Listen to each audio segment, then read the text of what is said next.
morning, mag-harvest muna tayo ng sili guys. At pampaano natin guys, pangano natin sa mga pansamya guys, mga sausawan guys. Ayan guys. Ito guys, mukhang mga hilaw pa to guys oh. Kaya doon tayo sa kabila guys, lipat tayo. Nang hilaw pa siya oh. Hindi pa siya hilaw. Doon tayo sa kabila guys. Ito guys, ano tayo guys? Ay mga hilaw pa to guys. Tapos dito tayo sa kabila guys. Ayun, kung mahinog na tayo guys, kuha tayo guys. Para paon natin to guys, pang ano ng mga sausawan ba. Pag gusto natin mag medyo maanghang, yan. Kuha tayo ng sili guys. Maganda rito sa probinsya guys, kasi masipag ka lang dito, talagang mabuhay ka na dito. Masipag ka lang magtanim. Dito tayo sa kabila guys. Yan guys, wow, dami.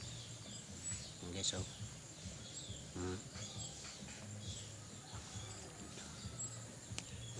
Diba guys, dami.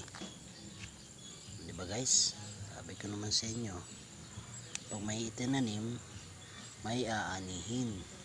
O diba?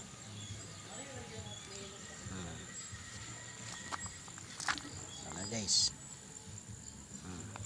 Meron pa isa guys.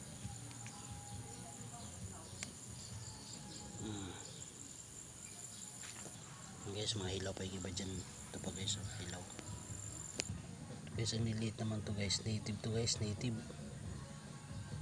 Yan guys oh. Pero meron dito malalaki guys. Yan guys, parang ano to, bell pepper to guys. Malalaki siya. Meron pa dito guys oh. Ayan. Kaya dami rito guys. So, masipag ka lang dito guys. May ano pa dito guys, may ampalaya pa oh.